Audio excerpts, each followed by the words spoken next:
আসসালামু আলাইকুম। আমি মনিরা মুন্নি, কুকিং চ্যানেলে সবাইকে স্বাগতম। আজকের পর্বে তৈরি করে দেখাবো খুবই অল্প সময় বাসায় ম্যাঙ্গো আইসক্রিম তৈরি করে নেবেন খুবই সহজভাবে। এই রেসিপিটা ফলো করে যদি প্রথমবারই তৈরি করেন একবারে পারফেক্ট দোকানের মতো হবে, আর বাজার থেকে কিনে খেতে হবে না। তৈরি করার জন্য প্রথমেই আমি এখানে ক্রিম পাউডার নিয়ে নিলাম। আপনারা চাইলে হুইপ ক্রিম পাউডারের পরিবর্তে ফ্রেশ ক্রিমও নিয়ে নিতে পারেন। প্যাকেট ছিঁড়ে এখানে 2টা প্যাকেট থাকে, আলাদা করে নিলাম।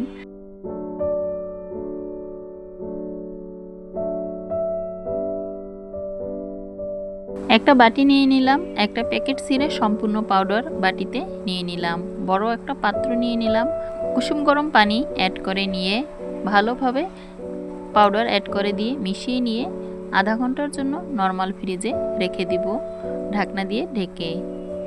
ম্যাঙ্গো কাটিং করে নিয়ে একটা পাত্রে তুলে নিলাম। মিহি পেস্ট তৈরি করে নিব ব্লেন্ডার জারে অ্যাড করে দিয়ে।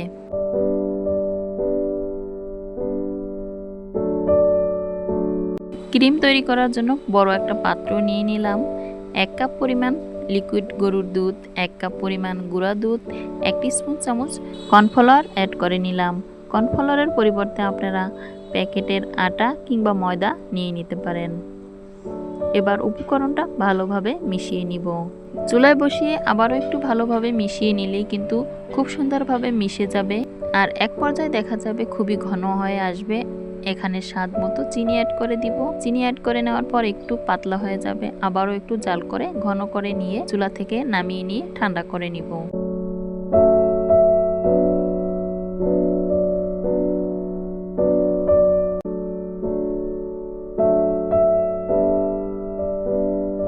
এই পর্যায়ে কিন্তু চুলা থেকে নামিয়ে নিয়ে এভাবে অনবরত নাড়াচাড়া করে ঠান্ডা করে নিয়েছি। এখন আমের পিউরির সাথে মিক্স করে নিয়ে আবারও ব্লেন্ডার করে নিব। এরপরে সাইডে রেখে দিব আগে থেকে তৈরি করে রাখা ক্রিম পাউডার। আবারও হ্যান্ড উইচের সাহায্যে এভাবে কিছুক্ষণ ফেটিয়ে নিলে ফেনা ফেনা ভাব তৈরি হবে। তৈরি করে রাখা আমের পিউরি এখানে অ্যাড করে দিয়ে আলতো হাতে এভাবে মিশিয়ে নিব। এরপরে একটা বাটিতে সেট করে নিতে হবে। বাসায় থাকা ফ্রিজে আইসক্রিমটা সেট করে নেওয়া যাবে, এজন্য আগে থেকে যে কোনো টিফিন বক্স ভালোভাবে পরিষ্কার করে নিয়ে পানিটা ঝরিয়ে নিব। স্টিলের বাটি, কাচের বাটি, প্লাস্টিকের বাটি, যে কোনো বাটিতেই আপনি সেট করে নিতে পারবেন। আমি এখানে একটা পাত্র নিয়ে নিলাম। সম্পূর্ণ ব্যাটার অ্যাড করে দিয়ে একটু চারপাশ থেকে সরিয়ে নিয়ে উপর থেকে আপনারা চাইলে এখানে ফয়েল পেপার কিংবা এভাবে বাটার পেপার অ্যাড করে উপরে মুড়িয়ে নিয়ে এরপরে ডিপ ফ্রিজে রেখে দিবেন 5 থেকে 6 ঘন্টার জন্য। ঠিক 5 থেকে 6 ঘন্টা পর ফিরে এলাম। এবার পরিবেশন করে আপনাদের দেখিয়ে দিলাম কতটা সুন্দরভাবে জমেছে, দেখে নিশ্চয়ই বুঝতে পারছেন। আপনারা চাইলে উপরে এখানে কিছুটা ম্যাঙ্গো কিংবা ড্রাই ফ্রুট দিয়ে পরিবেশন করে নিতে পারেন। ভিডিওটা ভালো লাগলে চ্যানেলটা সাবস্ক্রাইব করে অল অপশন অন করে রাখতে পারেন, এতে করে আপনার কাছে সবার আগে নিত্য নতুন নোটিফিকেশন চলে যেতে সাহায্য করবে।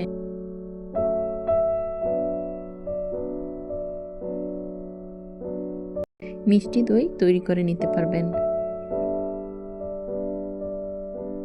দইয়ের কথা মনে পড়লেই কিন্তু বগুড়ার দইয়ের কথা মনে পড়ে যায়।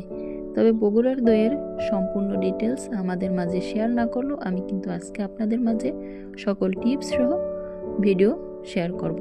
এজন্য ভিডিওটা শুরু থেকে শেষ পর্যন্ত দেখে নিতে হবে। স্কিপ করে গেলে ভিডিওর কোনো অংশ বাদ পড়ে যাবে।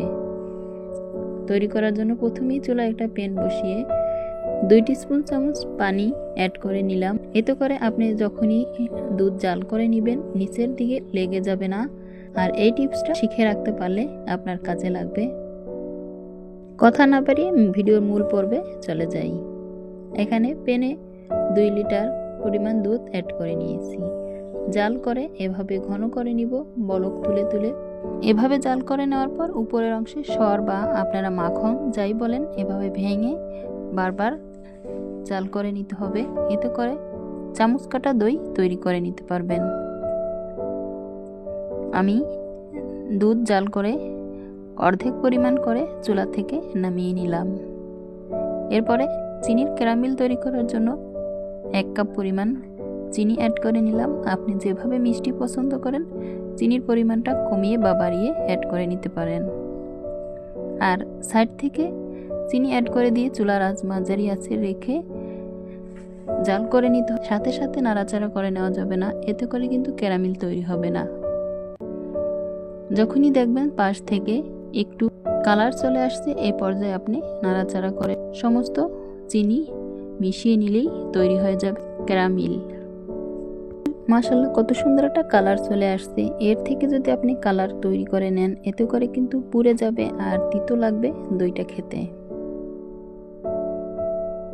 এবার জাল করে নেওয়া 2 কাপ লিকুইড দুধ এখানে ক্যারামেলের সাথে ভালোভাবে জাল করে নিব। কিছুক্ষণ চুলার আঁচ লো আঁচে জাল করে নিলে কিন্তু ক্যারামেলটা ভালোভাবে মিশে যাবে। আর এরপরই আপনি চুলা থেকে নামিয়ে নিতে পারবেন। চুলা থেকে নামিয়ে নিয়ে কুসুম গরম অবস্থায় অ্যাড করে নিতে হবে বাকি জাল করা দুধের সাথে। এরপর উপকরণটা ভালোভাবে নাড়াচাড়া করে মিশিয়ে নিতে হবে। এরই ফাঁকে এখানে আমি হাফ কাপ থেকে কিছুটা বেশি পরিমাণ দই বীজ একটা ছাঁকনিতে রেখে পানিটা ভালোভাবে ঝরিয়ে নিয়েছি। অ্যাড করে নিয়ে উপকরণের সাথে ভালোভাবে মিশিয়ে নিতে হবে। অবশ্যই কিন্তু পানিটা ঝরিয়ে নেবেন। পানিটা ঝরিয়ে নিলে দই তৈরি করে নেওয়ার পর উপরে অনেক সময় দেখা যায় পানি ভেসে থাকে, এরকম সমস্যা হবে না। একবার পারফেক্ট চামচ কাটা দই তৈরি করে নিতে পারবেন। যে যেখান থেকে আমার আজকের ভিডিও দেখছেন, আপনি যদি আমার চ্যানেলে আজ নতুন হয়ে থাকেন তবে চ্যানেলটা সাবস্ক্রাইব করে বেল আইকন অন করে রাখতে পারেন। এতে করে নিত্য নতুন ভিডিও সবার আগে আপনার কাছে পৌঁছে যেতে সাহায্য করবে।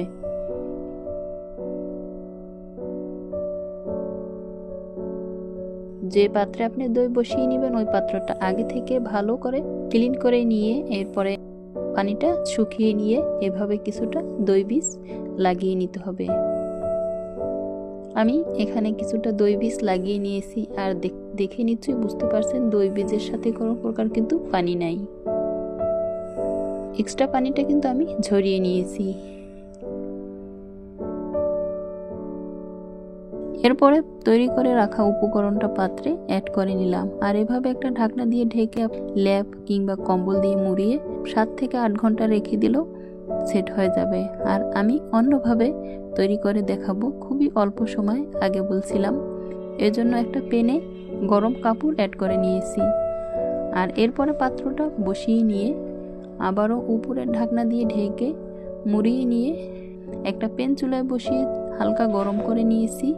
আর চুলার আঁচ একবারে লো আঁচে রেখে এভাবে বসিয়ে দিয়ে 3 থেকে 4 ঘন্টা রেখে দিলে কিন্তু মাশাআল্লাহ এভাবে দইটা সেট হয়ে যাবে। আর এরপরে আমি চামচ কেটে পরিবেশন করে আপনাদের দেখিয়ে দিলাম। যে যেখান থেকে আমার আজকের ভিডিওর শেষ পর্যন্ত সাথেই ছিলেন, অন্তরের অন্তরস্থল থেকে দোয়া ও ভালোবাসা রইল। ভালো লাগলে চ্যানেলটা সাবস্ক্রাইব করে রাখতে পারেন। আর এতে করে এভাবে নিত্য নতুন ভিডিও আপনার কাছে পৌঁছে যেতে সাহায্য করবে। যে যেখান থেকে আমার আজকের ভিডিওর দেখছেন সবাই ভালো থাকবেন, সুস্থ থাকবেন। আল্লাহ হাফেজ।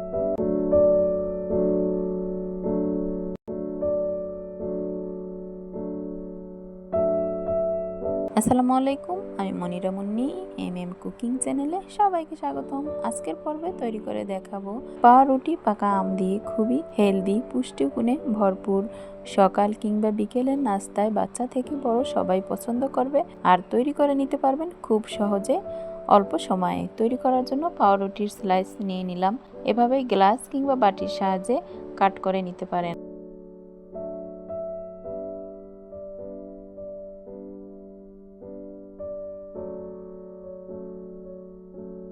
এখানে একটা পাত্রে কুসুম গরম তরল দুধ নিয়ে নিলাম। কিছুটা দুধ একটা বাটিতে তুলে নিয়ে 1 টিস্পুন চামচ পরিমাণ কর্নফ্লাওয়ার অ্যাড করে নিব। এরপরে ভালোভাবে মিশিয়ে নিতে হবে।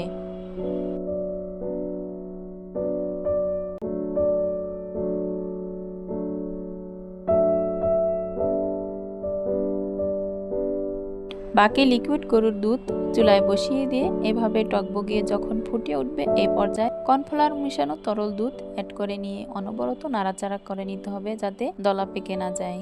আর এক পর্যায়ে এভাবে নাড়াচাড়া করে টকবগিয়ে ফুটিয়ে নিলে দেখা যাবে তরল দুধটা ঘন হয়ে আসবে। চুলা থেকে নামিয়ে একটা পাত্রে নিয়ে নিলাম। স্বাদ মতো চিনি দিয়ে এভাবে অনবরত নাড়াচাড়া করে চিনিটা দুধের সাথে ভালোভাবে মিশিয়ে নিলে দুধ ঠান্ডা হয়ে আসবে আর চিনিটাও ভালোভাবে মিশে যাবে।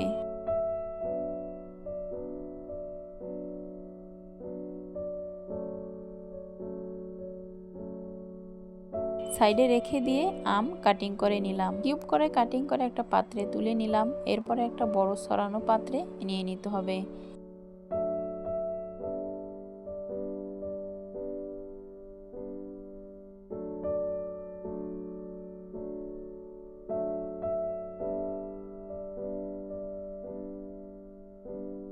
হ্যান্ড ব্লেন্ডার কিংবা এভাবে চামচের সাহায্যে পেস্ট তৈরি করে নিয়ে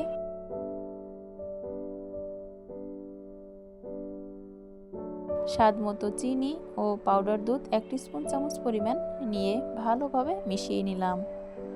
এতে করে স্বাদের পরিমাণটা আরও দ্বিগুণ পরিমাণে বেড়ে যাবে। একটা পাত্রের উপর পাউরুটির স্লাইস রেখে আমের মিশ্রণ অ্যাড করে দিয়ে আবারও একটা পাউরুটির স্লাইস অ্যাড করে দিয়ে এরপরে তৈরি করে রাখা লিকুইড গরুর দুধ অ্যাড করে দিয়ে কিছুক্ষণ রেস্টে রেখে দিলেই দেখা যাবে ফুলে ডাবল হয়ে আসবে। চাইলে নরমাল ফ্রিজে আধা ঘন্টার জন্য রেখে ঠান্ডা ঠান্ডা পরিবেশন করতে পারবেন। যে যেখান থেকে আমার আজকের ভিডিও দেখছেন, আপনি যদি চ্যানেলে আজ নতুন হয়ে থাকেন তবে চ্যানেলটা সাবস্ক্রাইব করে বেল আইকন অন করে রাখতে পারেন। এতে করে আপনার কাছে নিত্য নতুন নোটিফিকেশন সবার আগে পৌঁছে যাবে। ড্রাই ফ্রুট কিংবা ম্যাঙ্গো দিয়ে এভাবে পরিবেশন করে নিতে পারবেন।